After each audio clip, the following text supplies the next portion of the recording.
so kind as to share with us a little of what you spoke of at Mat yesterday. What I spoke on what? With natural science? Uh-huh. What did you tell him? I told him many things. Actually, I don't remember everything. He asked me many questions. So I just answered those questions. He was there, sometimes he can remind me some of the questions. One question he asked was, is the goal of all religions the same? I said no. Goal of all religions are not the same. But the one common thing in all religions is ethics.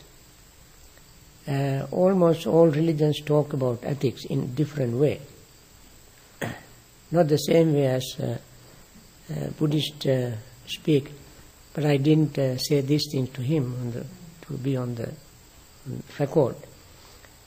But I must say, ethical principles in all religions, moral principles, are good. No religion actually advocates any evil things in a true religion. If it's worthy of its name, it would never advocate any kind of violence, atrocities, crimes, and so forth. So whatever we call a religion, all these religions have something very common, that is ethics. So another question is about peace. Why are there so many wars, so many crimes in the universe, everywhere? In fact, these days wars and crimes have taken different twist. These days they use modern technology, very sophisticated weapons, and very sophisticated means to commit crimes. Now we have the whole world is interconnected, networked, so to say. So therefore it is very easy to communicate any criminal plan from one end to the other and quickly activate. That is, this kind of usage of modern science and technology, education, mass communication, made crimes and wars completely different from the past. But the nature of committing crimes, the fundamental reasons for committing crimes are the same. They are not different because of the greed, hatred and delusion. Fear, tension, anxiety, worry, rivalries, fighting, suspicion arise in each other's mind. And therefore, those days they used bows and arrows and clubs, sticks and fist knives. These days they use a different technique. That is the only thing. But fundamentally, human mind has not been changed since from time immemorial. Human mind has not changed. They still have the greed, hatred and delusion. I think he asked what the delusion is. Delusion is not knowing the truth, reality. What is reality? Reality is that everything is impermanent. That's a reality, whether people accept it or not. Everything is impermanent. And everything that is impermanent is necessarily unsatisfactory. Nobody can say something impermanent is satisfactory. Sometimes people ask, well, how about suffering? Is it permanent? No, impermanent. If the suffering is impermanent, when the suffering disappears, is it not happiness? Surely it is happiness, provided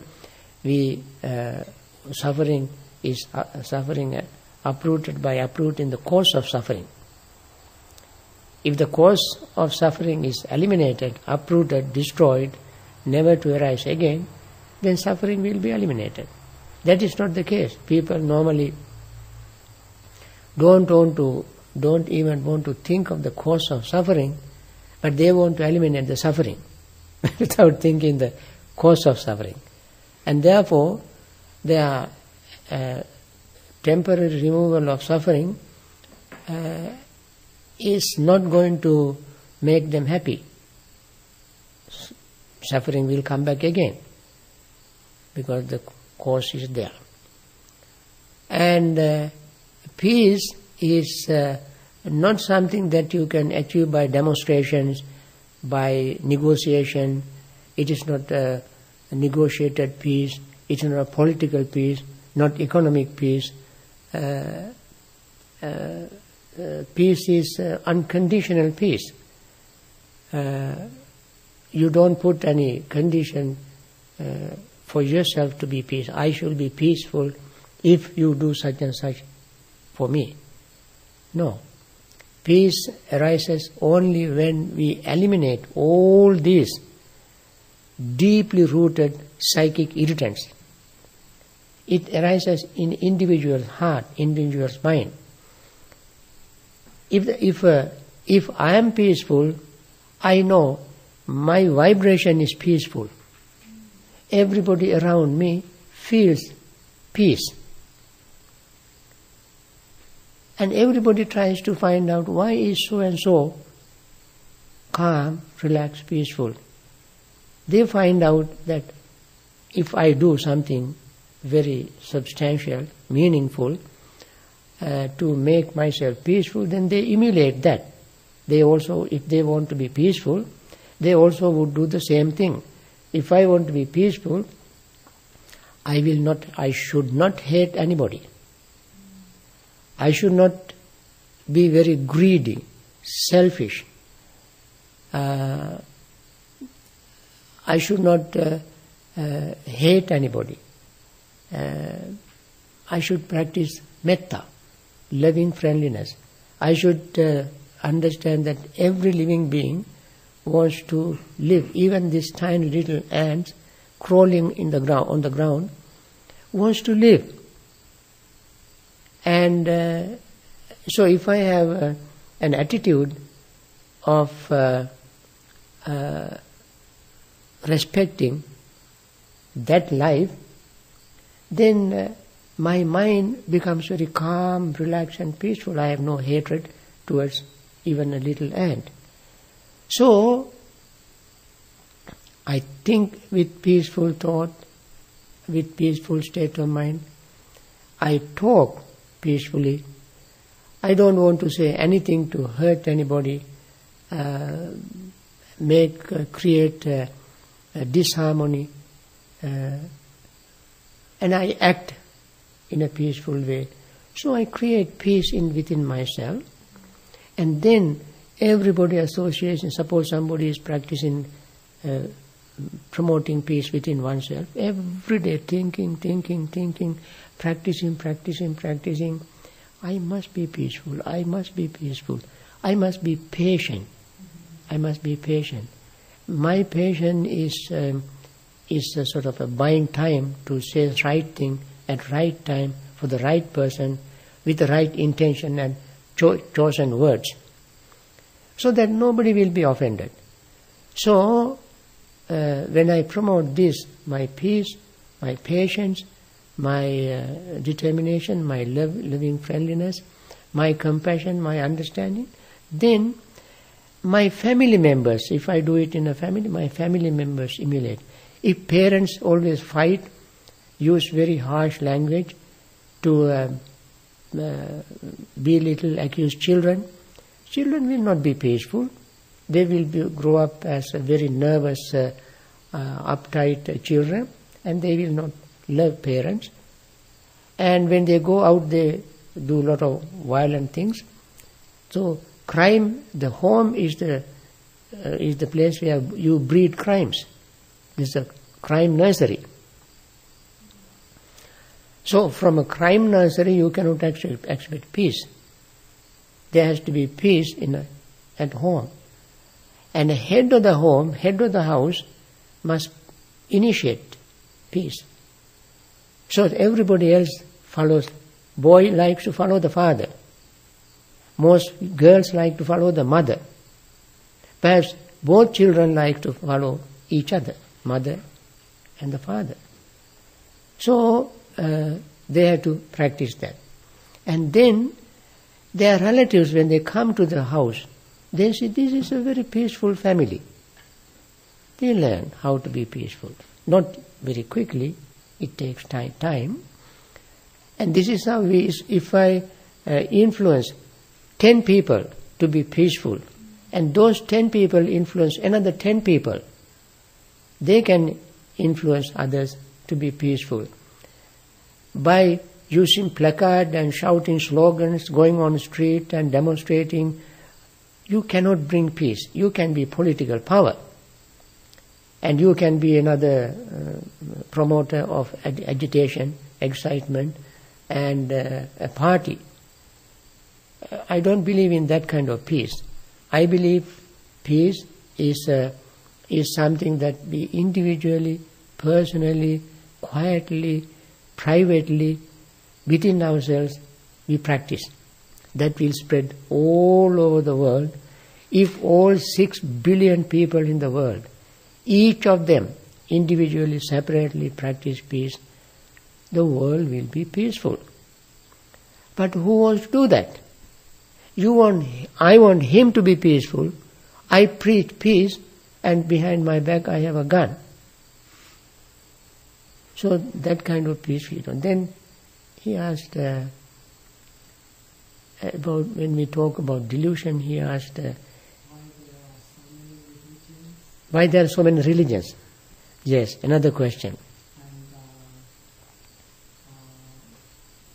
We are householders, we have jobs. Yeah. And have time to practice. yeah, very good. Let me answer the first question. Why there are so many religions? I said there are so many religions when different people have different tastes. There is no one single menu in every restaurant. Similarly, every individual's mentality, understanding, spiritual growth, taste is different. So there are so many religions in the world. And as he said, we asked, how can we lay people, we have family members, we have our jobs, and we have bills to pay, and all kind of things we have to do as lay people. How can we be peaceful as lay people? I said, this peace, I don't remember exact words I used, but the essence is that peace is not something that has classes. Lay people have this much, married people have this much, unmarried people have this much, and monastic has this much, women must have this much, men must have this much, and so forth. There is no classification of peace. If anybody determined to do it, they can be peaceful. They, as I mentioned earlier, it is at home, while working, you can practice peace. You think in the morning, I want to meditate. When you meditate every day, you become peaceful. No meditator meditates to become violent. Nobody actually wants to be violent if they see what is going on their mind when they meditate. When they meditate, they can understand how difficult it is for them to gain little concentration. Why is it that? Why is it? Because their mind is not settled. So many unpleasant, negative things are going on our mind. And sometimes, there are certain other circumstantial situations, like somebody is sick, somebody has a problem, relative has a problem, and they come and relate to you. Somebody is going to divorce, somebody has a property problem, court cases, and so forth and so on. Relatives, friends have all these things. When they come and report to you, how can you meditate? You think of all of them. But with your chaotic, unsettled mental states, you cannot settle any problem. You cannot help anybody. You will fall into the same class, same group, and you will also suffer exactly like them. Therefore, you must understand, I want to help so and so. Let me help myself first. Let me calm myself. Let me clear my mind. Let me have a deeper understanding, lot of patience, and think. If your mind is not calm, relaxed, peaceful, you cannot help anybody. And therefore, when you meditate every day, your meditation necessarily will make you very calm, relaxed and peaceful. That way you can help them. As a lay person, going to work, coming home, attending to your family commitments, you must meditate even more than monastics. Because monastics don't have that kind of commitments. But you must take it, and also I said, all depends on your priorities. If you make a priority list and put unnecessary things on the top and necessary things at the bottom, or even don't mention in a priority list, then you will never achieve anything. So in a priority list, you must put the best thing, the best first. What is the best thing? Best thing is to keep the mind clean. When you keep the mind clean, everything becomes easy. If you make your mind confused, everything is confused. Everybody will get confused. So, meditate. Meditate in the morning, meditate in the evening, meditate when you go to bed. That helps you to be calm, relaxed, peaceful, and make a better achievement in your daily activities, better results, and you become more successful. Something like that, right? Anything? My message? Yeah. This is my message to the whole world. That means live peacefully, cultivate peace within yourself. Don't tell anybody. Don't tell anybody you are cultivating peace. Let it manifest through your words, through your thoughts, and through your deeds. And then others begin to wonder, gee, so and so is so peaceful. We want to know why, how so and so became peaceful. So you arouse their interest in, cultivating peace. So, talking about confusion, they asked,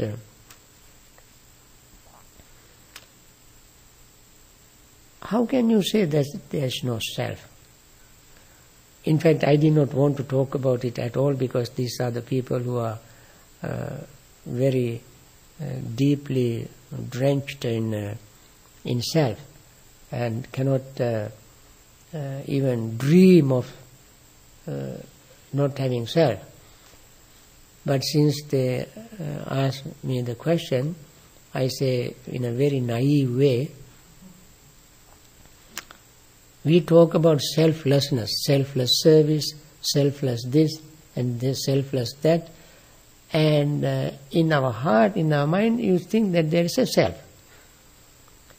If we do things selflessly, then you should not believe that there is a self. If you have a self and say that I am doing selflessly, you are not telling the truth. That is a very naive way of talking about self. Instead of going into our very deep teaching that Buddha has given in Anatta Lakkana Sutta,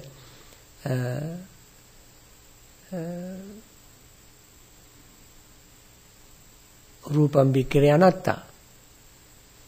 Rupajnedam Bhikkare Atta Bhavisa Naidam Rupam Abhada Sangmatati. Nacha Labbhati Rupe Evam Me Rupam Hotu Evam Me Rupam Ma Hositi.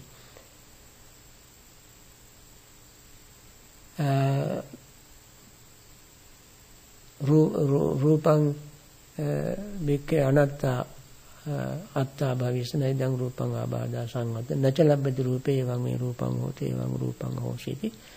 Yasmaja Bhikkare Rupam Anatta. Tasma Rupam Abhada Sangmatati.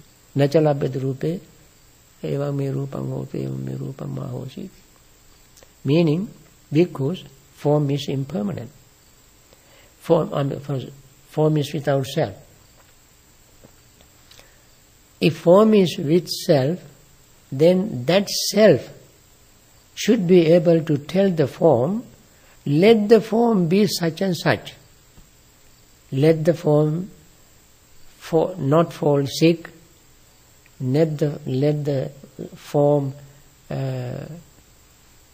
be changed. Because the notion of self is something that it doesn't change. It is permanent, eternal, immutable, unchangeable.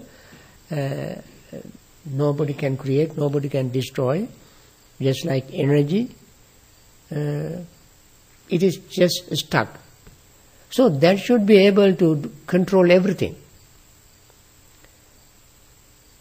But there's no control.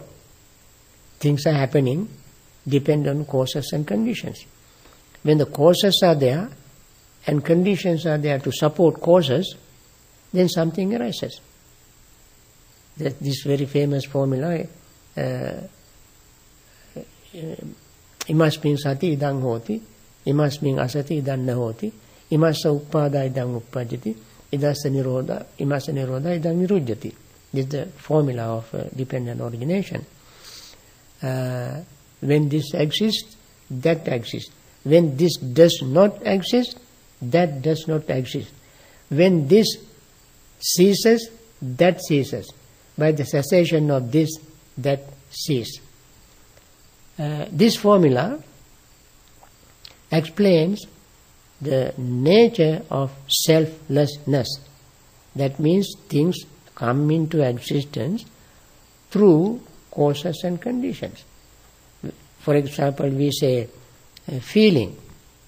Does feeling exist somewhere? No. We say consciousness. Some people believe there is a storehouse of consciousness hanging in the clouds, up in the air. Storage of consciousness, and you pull little by little from there to inside. Not in the Buddha's teaching can we find that kind of consciousness. Consciousness arises dependent on causes and conditions. Contact arises dependent upon causes and conditions. There is no something called contact that existing when those causes and conditions are not there.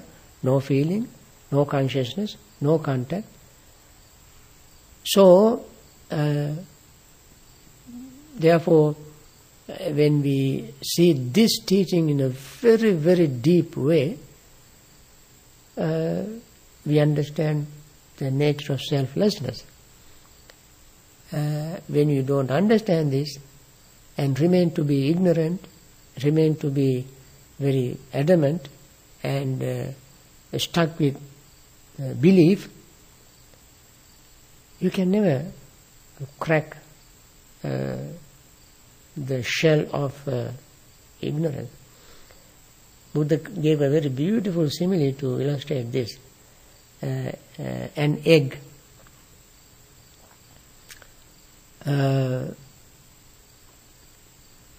Around the egg there is a shell, egg shell.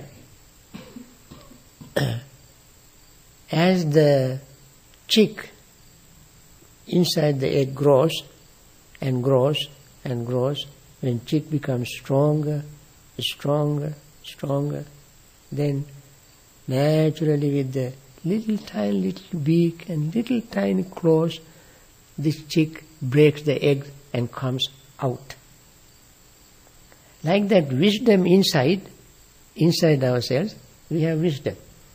We have to cultivate it. Cultivate, cultivate, cultivate, cultivate. When it grows, becomes mature, it breaks through the shell of ignorance and comes out to see the light. It's a beautiful simile. So long as we are inside the shell of self, we cannot see the reality. So, I did not go into this detail with them because their knowledge is limited and they are not looking for any deep philosophy. They are looking for something to capture the attention of the audience. This sort of teaching will simply put the audience to sleep and drive them away. Yeah. How can you use anatta in meditation? I see, that's a beautiful question. How can you use anatta in meditation? So then,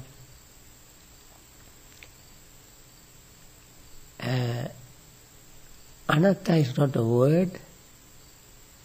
Anatta is not a concept. It is not some kind of entity. Anatta means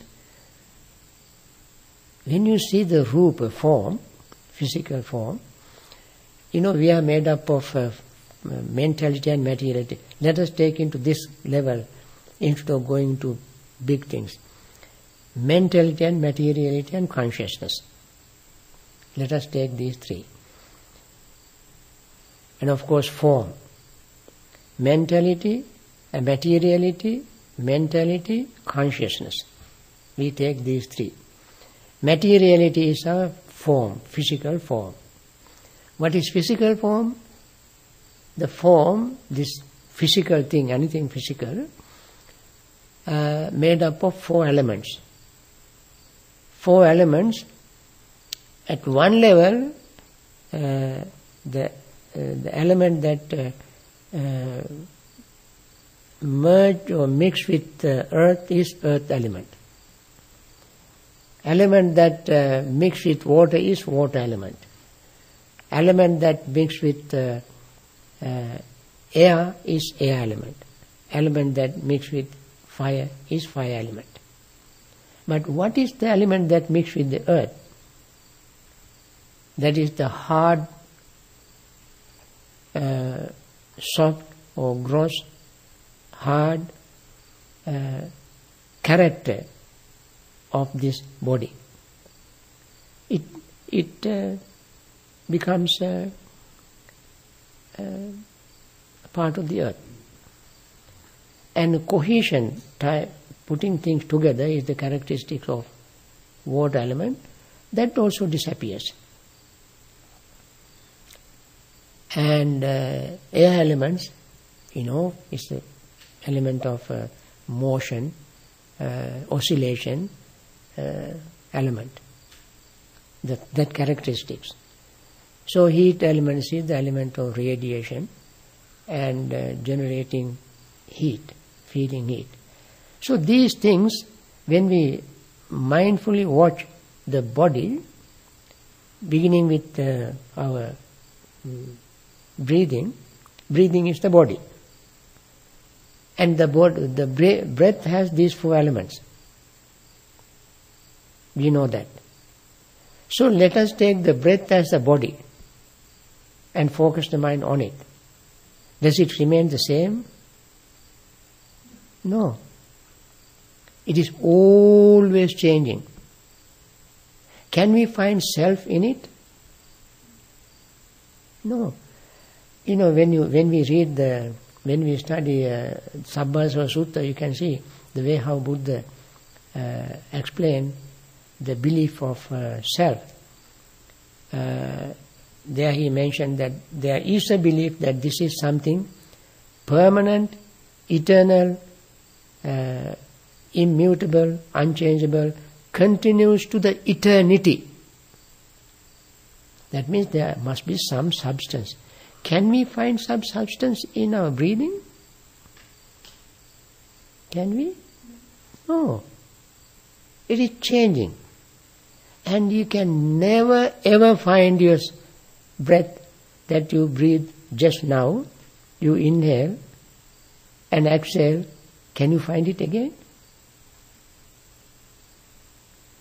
We breathe trillions of times in our life. Why is that? Because breath is impermanent. If it is permanent, we have to breathe only once. So we can see breath is impermanent. That which is impermanent, Buddha said, unsatisfactory. That is why we have to breathe. She was complaining, I cannot breathe when you come here. Why? Breath is so important, without which we cannot live. So, lack of breath is painful. If the breath is permanent, we have to breathe only once, then it remains, then we are happy, satisfactory. Since it is impermanent, when she goes from here to there, or outside, she can breathe. When she is here, breathing is difficult. So breath changes. When it changes, you experience pleasure. When you can breathe, you experience pleasure. When you cannot breathe, you experience pain. That means according to the change of breath, we experience pain or pleasure. Because breath is impermanent, we experience pain or pleasure. So Buddha said that which is impermanent is unsatisfactory. Not only because it is impermanent, but because we like it, we desire it, we like to breathe. Liking and disliking is not our intention, I am going to like this. We don't come up with, we are not going somewhere, I am going to like that. We are not going anywhere with this intention. When the situation is present, desire arises naturally. It's a natural, instinctive, innate, what you call intrinsic nature. Desires, innate, intrinsic, natural phenomenon that arises in our mind. When conditions, causes and conditions are present, desire arises. In this case, when the breath is comfortable, we feel comfortable, we like it. When breath is uncomfortable, we don't like it. So, this kind of desire is the reason for unsatisfactoriness. Since it is impermanent, we like this impermanent thing. And that liking impermanent things causes pain, suffering. And then that which is impermanent, not satisfactory, is without self. If there is self, according to Anatta Lakkana Sutta, that self should be able to make the breath permanent, to make us happy all the time. Since it doesn't happen that way, Buddha said, form is without self. You can see it much more easily in feelings. Feelings change much faster than the form. And to answer your question very briefly, I must say, when you see impermanence in this way very, very clearly, you have no reason to believe that there is self. This is how we see selflessness in meditation. And Buddha said, we read again in Bhavana Society, Passato bhikkhave asava pahinang hota something else. Wording I don't remember. Passato, one who, the eradication of defilements is possible for one who sees and knows. One who sees and knows. One who does not see and knows, does not see and know, cannot eradicate it. So we try to see this reality. When we see it, it disappears. When our seeing is perfect, we get dassana. So Buddha said, dassanena pahatabba dhamma. Remember the other day we discussed in Sabbasa Sutta. Number one is dassanena pahatabba asava. Asava that should be eradicated, eliminated by seeing. That means seeing is perfect only when we attain the first level of enlightenment, sotapanna state. Until then, we keep seeing through meditation, in meditation. Then when our seeing is very clear, without any question, attain that level. See impermanence and relationship with impermanence and unsatisfactoriness to see selflessness. Okay?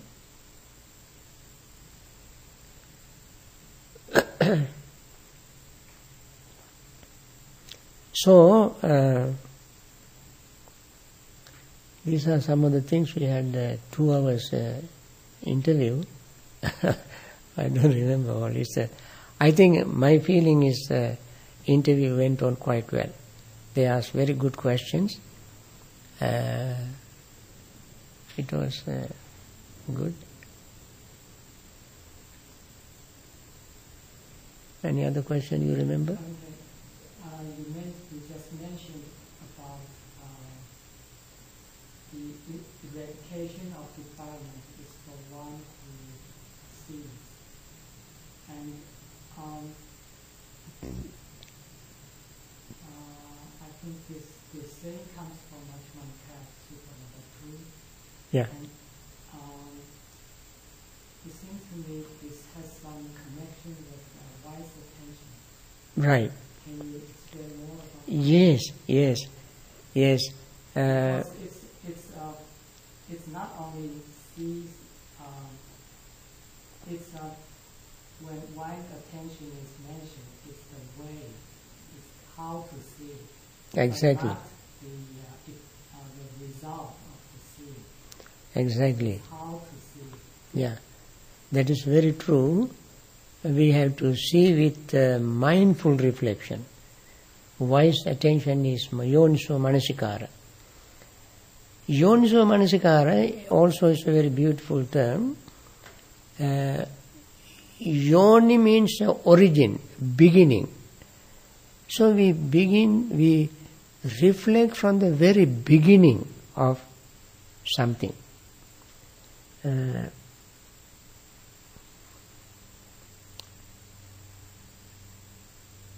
when certain things arises, from the very beginning of its arising, we remain mindful not to let the mind confuse.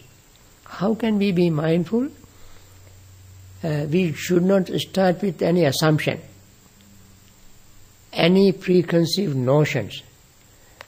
We must know it exactly as it is happening. Sometimes we meditators use the term bare attention, pure attention, undivided attention, preconceptual or non-conceptual attention.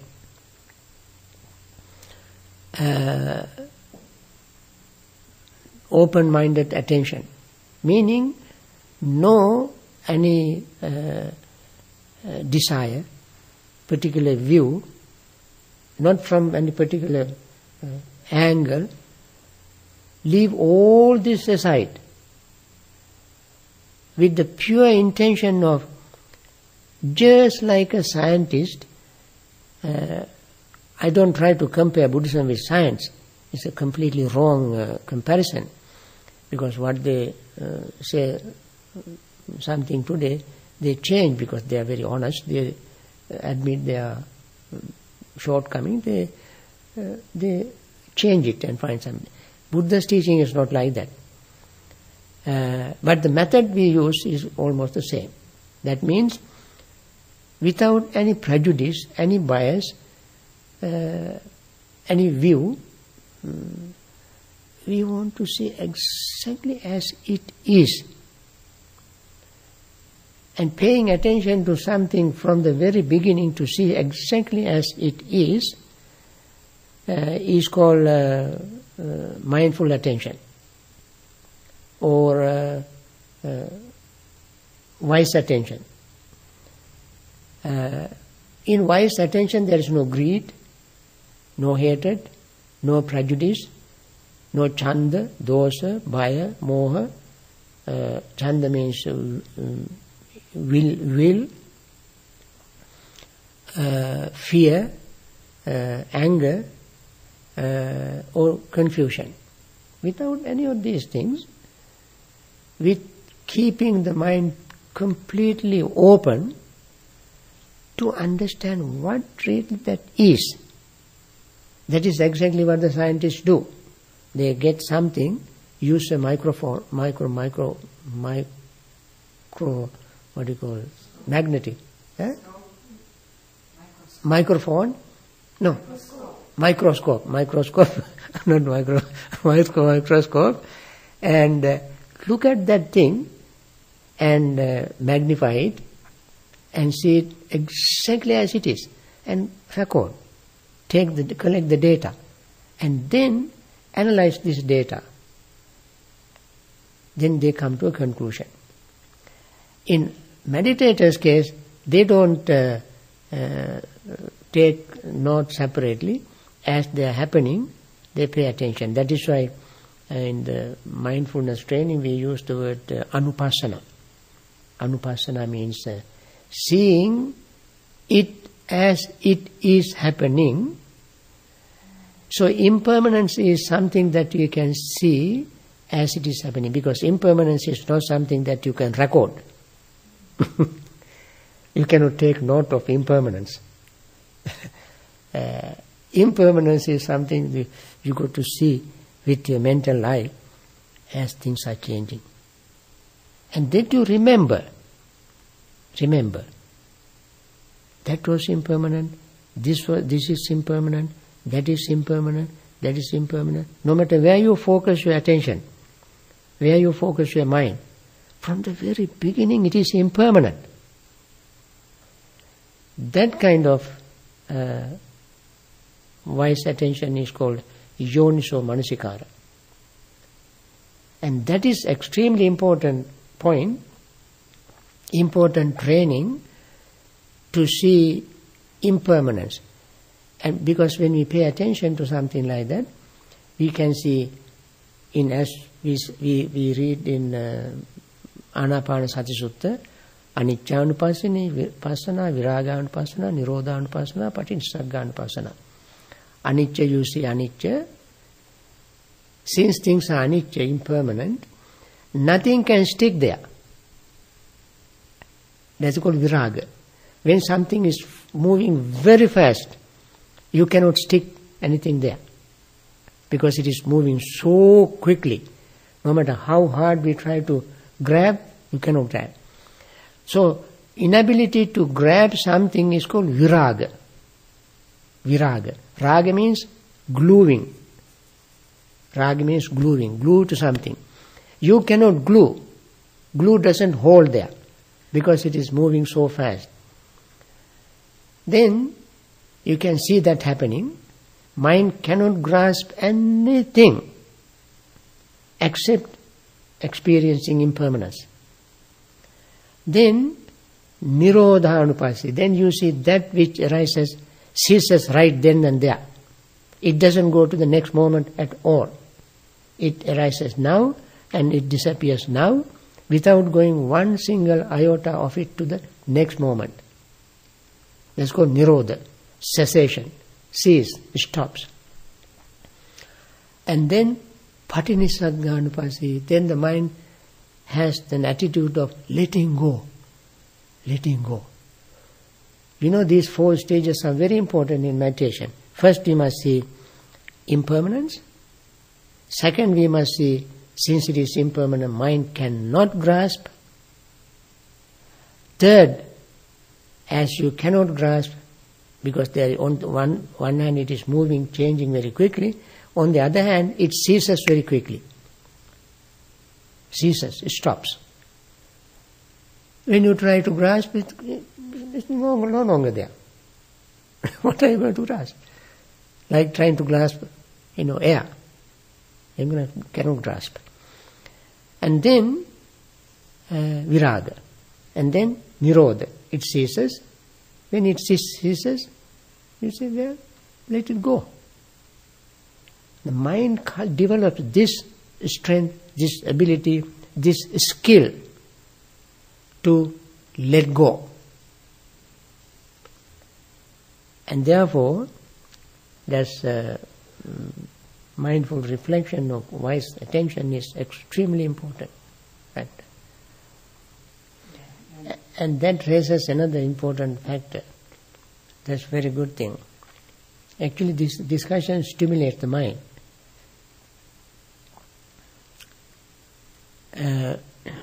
Seeing from the root means there are 6 roots. 6 roots. Greed, hatred, delusion on the negative side, non-greed, non-hatred, non-delusion on the positive side. So when certain things, certain mental state arises, mindful reflection, yoniso manasikara, using the word yoni as literally, going to the root, beginning. Then we try to find out what is the beginning of this? What is the root? What is the root of this very particular mental state? Is it greed? Is it hatred? Or it is confusion, delusion, ignorance? Or, if it is something positive, we must see, is it non-greed? Non-greed means patinissagga, abandoning, letting go. Non-hatred is loving friendliness, metta.